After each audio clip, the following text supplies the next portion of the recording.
We are staying with the Kashmir story because that's being discussed a great deal, particularly still following up from the movie, The Kashmir Files. Now, after my national interest column and the video, there were lots of questions about what exactly happened in Kashmir. So there were people who quite legitimately asked us, how come you talk as if Kashmir's history begins with 1989, or the problems of the Pandits begin in 1989. They began much earlier.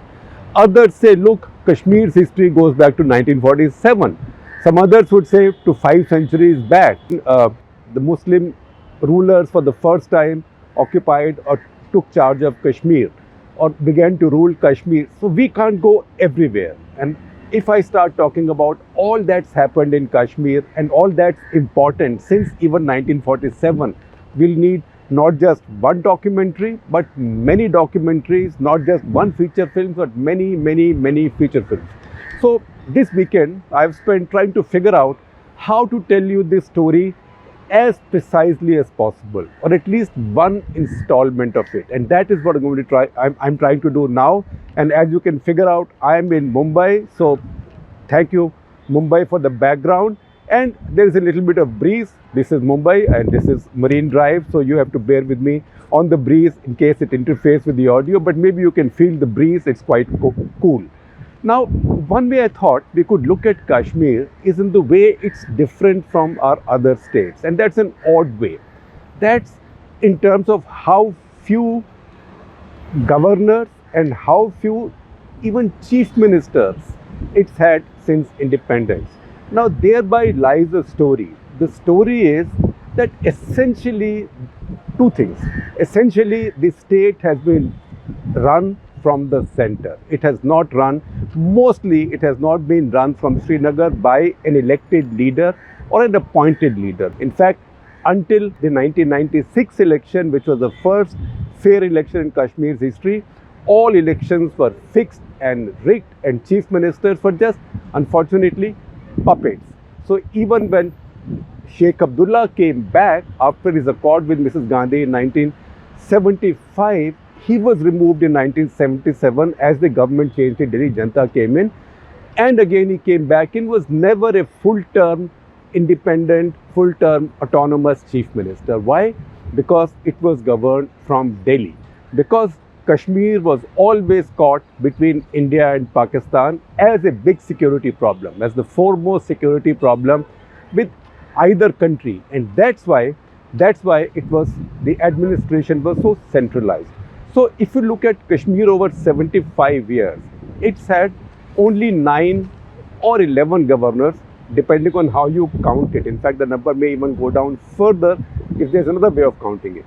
So 9 or 11, because 9 were full-time governors, Satyapal Malik. And briefly, serving IAS officer G.C. Murmu also served as governor. And now Manoj Sinha, they are lieutenant governors because Kashmir is now a union territory. And once again, see who's been there in that position. So unlike other states in the country, because Kashmir had special status, and I'm not going too much into the pre-52 history because that's too contentious and too cluttered by itself. There are many aspects of that 47-52 period, each of which will deserve or call for a CutTheClutter by itself. So in 52 it was, as the Indian Constitution came in, and also Maharaja Hari Singh, who was the ruler of Kashmir and who had signed the instrument of accession, although in his lifetime his son Dr. Karan Singh, who we know well, who's a prolific writer, thinker, talks about Hindu religion, talks about politics, philosophy, he had become the regent who functioned in the name of the Maharaja. So in 1952, it was Karan Singh who became what was called a Sadre Riyasat. So all of India's states had governors. Kashmir had a Sadre Riyasat, that is head of state. Remember also that this was a time when Kashmir did not have a chief minister. It had a prime minister. So the first prime minister of Kashmir was Sheikh Abdullah. The first governor of Kashmir was Karan Singh, who was called Sadre Riyasat. Now he continued for 12 years and 133 days. So one governor lasted a long time, and it's not as if he was done when the position of Sadre Riyasat was abolished in March of 1965. Why was March of 65 important? Because that is the year when everybody knew that Pakistan was setting up to try and wrest Kashmir by force. So Lal Bahadur Shastri's government in India was also getting ready. It was also the year, in fact, just a little after early April, Pakistan also launched that small attack in the Kutch region, and I will talk about that in a minute. Kutch region, basically that was to test how good the Indian armed forces were against American equipment, particularly tanks and fighter planes, which Pakistan had collected in the previous 11 years. Because 1954 was the next turning point in Kashmir's history when Pakistan joined American-led security alliances, the Baghdad Pact, and what was called CETO, CENTO, Baghdad Pact. We've talked about this in the past. And Pakistan began to get its armed forces heavily modernized. India had just lost the war in 62.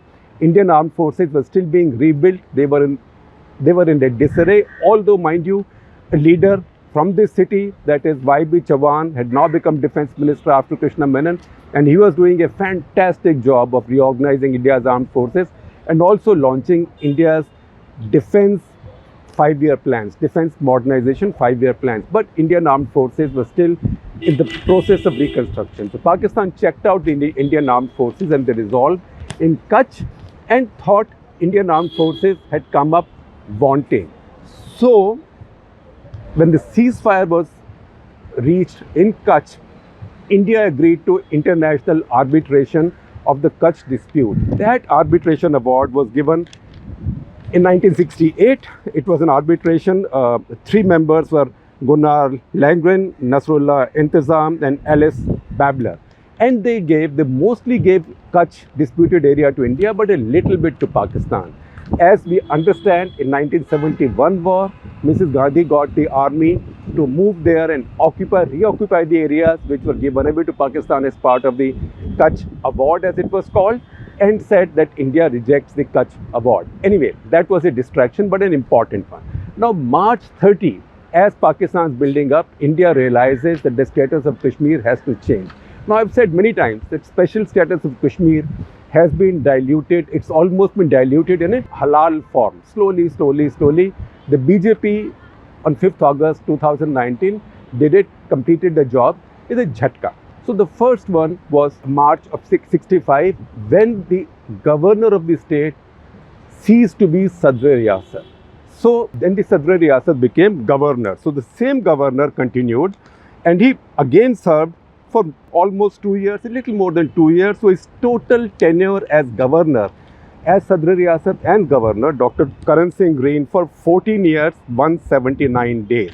After that, the next 2 governors were ICS officers, because it's only now after the state became a non-state, it became a union territory, that central government has started appointing politicians as governors of Kashmir. Until then, it was the Maharaja and then civil servants and then cops and retired generals. And I will tell you, because that itself, the appointment of the governor gives you an idea of where the state was headed. So in 1967, Dr. Karan Singh was succeeded by Bhagwan Sahai, ICS officer, again by L.K. Jha, ICS, again by B.K. Nehru, ICS. B.K. Nehru was Kashmiri as well. All of these had long tenures. So first one, Bhagwan Sahai, had 6 years. Second one, L.K. Jha, had 8 years. And B.K. Nehru had 3 years, right? And then came Jagmohan, also an IAS officer, who had a tenure of 5 years. So much before Jagmohan became a politician, he was an IAS officer. In fact, both his appointments as governor to Kashmir was not as a politician. He joined politics subsequently. So even the second time, and that is something that's contentious because he was appointed, he took over on 20th of January 1990, and the quit Kashmir call was given to the Pandits, say, on the night of the 19th. So there are some people who think that Jagmohan was responsible. He asked people to leave. Nothing can be further from the truth. He did nothing of the sort. A lot of folklore gets built in. While one side can add zeros to the number of Pandits who died, the other side also builds its mythologies with saying stuff like that Jagmohan actually told Pandits to leave and organized buses for them to leave, etc. Jagmohan had no time to recover. And because Farooq Abdullah at that point thought that Jagmohan had been specifically appointed by Mufti Muhammad Saeed, who was Home Minister, to dismiss Farooq because Jagmohan had done so earlier. He thought that Jagmohan was again going to do it, and that's when he went away. Jagmohan after that was tough on insurgency in Kashmir, and that's when in early summer of 1990, Benazir Bhutto in Muzaffarabad gave that famous or infamous speech where she said, "Hum Jagmohan ko jag jag mo mo han han kar denge," which means we'll cut him to pieces. At that point, I had done a cover story in India Today saying that she's playing with fire, and sure enough, in the same month she lost her job because she was also raising the temperature, hoping that somehow the army will spare her. She was the first elected prime minister.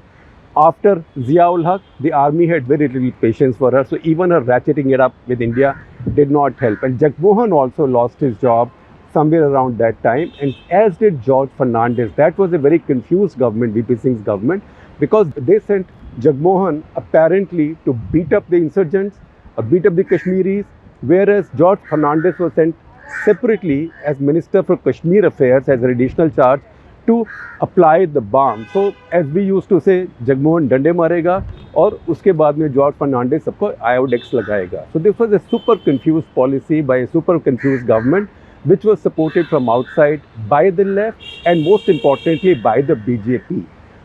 BJP was a very large contingent in that parliament. That was to keep Rajiv Gandhi out. Now, if you just go back to where we left and see the governors. Now, Jagmohan 84-89, that rigged election of 87 was in that period. So everywhere, it wasn't the governor as an individual or chief minister was doing it. It was all done from Delhi. Kashmir was completely run from Delhi, and there was no such thing as a fair election until then. And once you hear from me the names of chief ministers in that period, you will understand what I'm saying. Now see, from civil servants, ICS and IS officers, suddenly in 89, because by this time insurgency has picked up, right?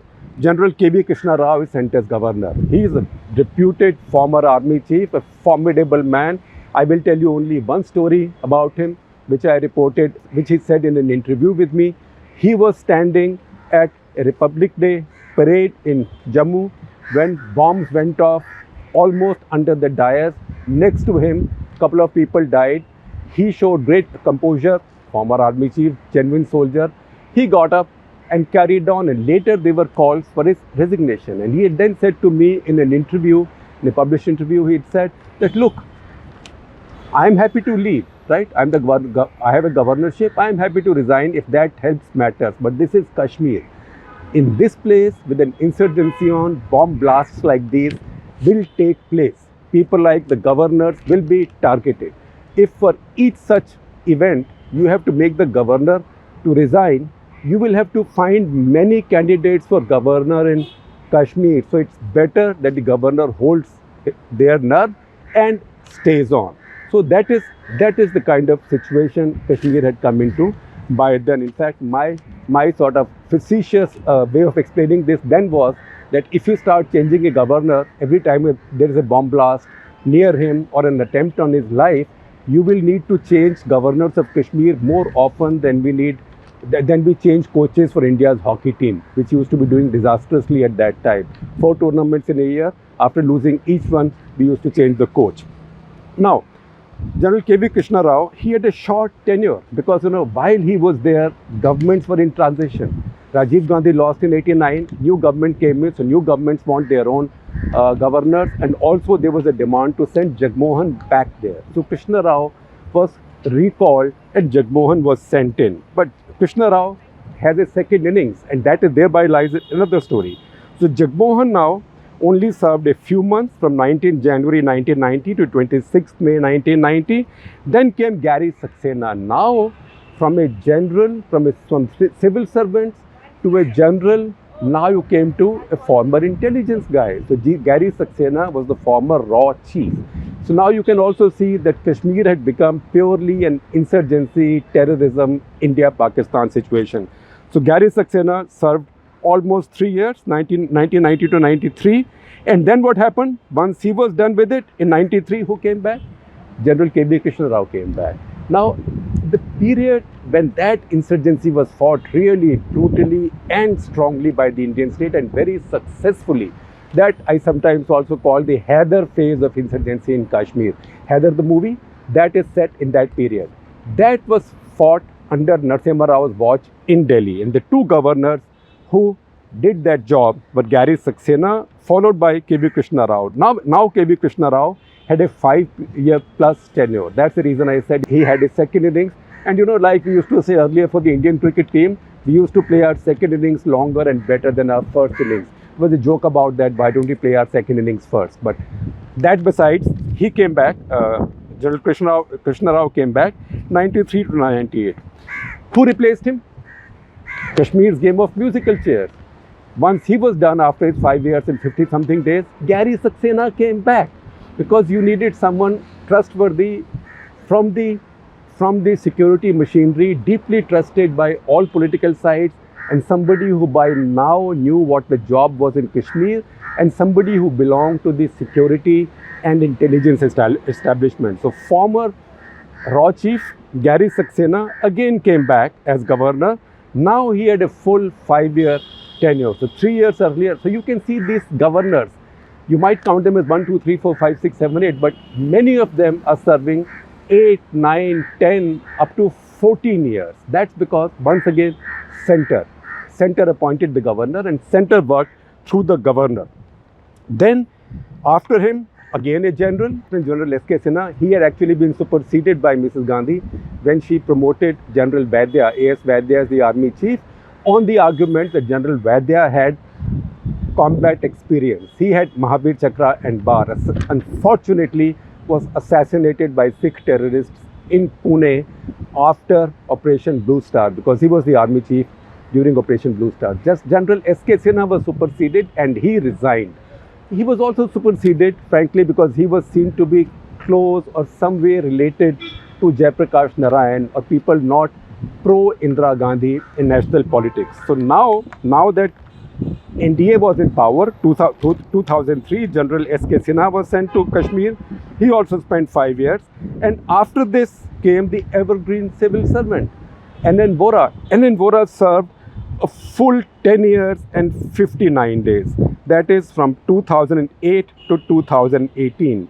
It's only in 2018 that SP Malik was first sent. Satyapal Malik, who now keeps saying rude things about Modi government and BJP, sitting in Meghalaya as a governor, and why this government is not moving in to remove him is a mystery to me. I think it's a mystery to Mr. Malik also, who is a wonderfully articulate person to meet and a really experienced politician. He knows a lot about Indian political history that we need to learn from. And then came Manoj Sinha. So you can see 75 years of history. You've gone from the original ruler to civil servants, to generals, to intelligence people, and it's only when the state is no longer a state that you have politicians there, but only as lieutenant governors. That tells us the story. Now, I told you that just as you have this gallery of governors running, you also have the gallery of chief ministers. Just as the governor was earlier Sadr Riyasat, alongside the chief minister was prime minister. So how many prime ministers?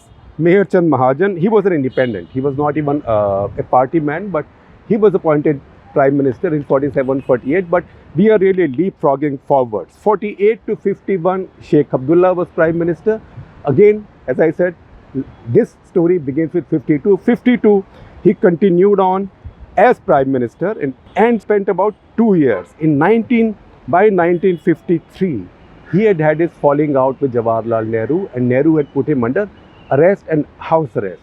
Once he was arrested, again in Kashmir, when the center removed somebody, they found a Brutus-like character from within his own group. So Bakshi Ghulam Muhammad, who was his aide, was made prime minister, and he lasted almost 10 years, from 1953 to 63. Once again, Delhi's appointed state chief executive, in this case called prime minister.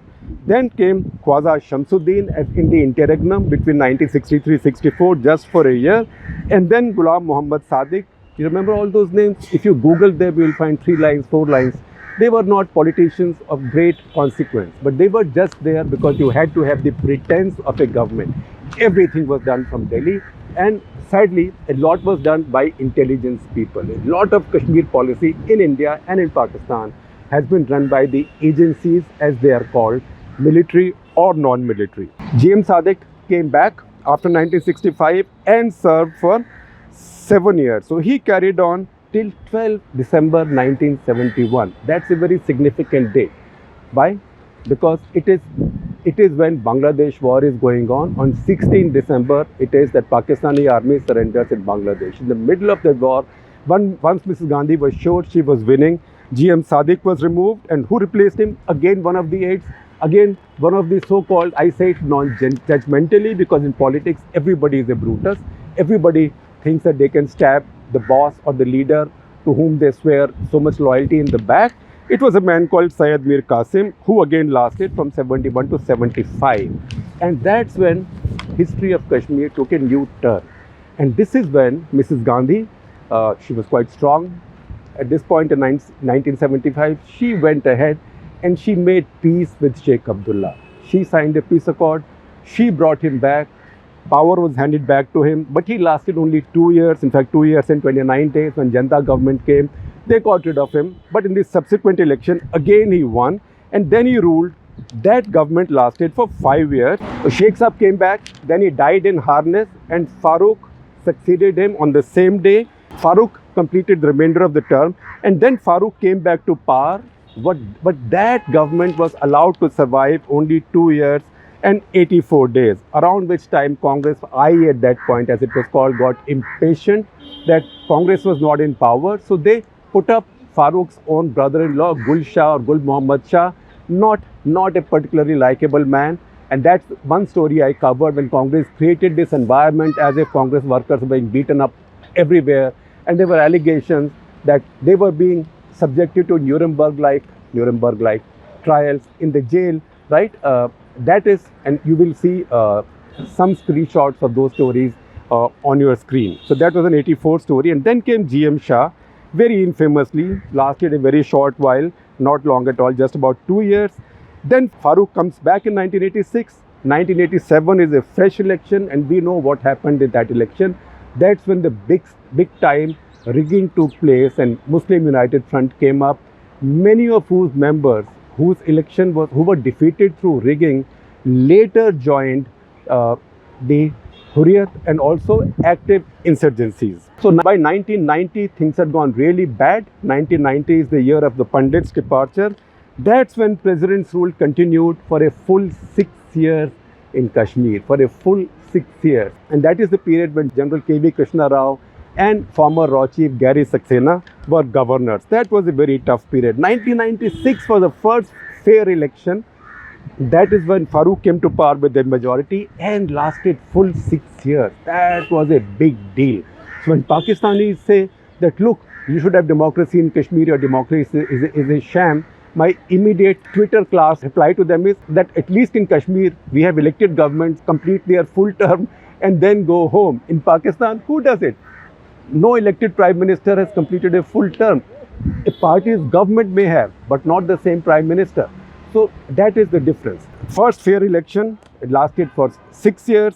Then you had this strange arrangement in Kashmir because Congress always wanted a chief minister. So the Congress party, when UPA came back, they signed up a coalition deal with Mufti Muhammad Saeed's party, PDP. And they said they will divide the chief ministership on a 3-year and 3-year basis. Kashmir Assembly, again for reasons, maybe just to make it look different from the rest of India, would have elections after 6 years. So maybe because Delhi then thought that, look, holding an election every 5 years is trouble. So get 1 more year, at least you have to hold fewer elections in 1 generation, I don't know. So first half, Mufti became chief minister. Second half, Ghulam Nabi Azad became chief minister. And we know after that what happened. Umar Abdullah came. He also served the full term. Mufti came again. And then we know what happened, the dramatic events. Mufti Saab died in harness and his daughter Mehbooba succeeded him. That partnership was never meant to succeed. It did not succeed.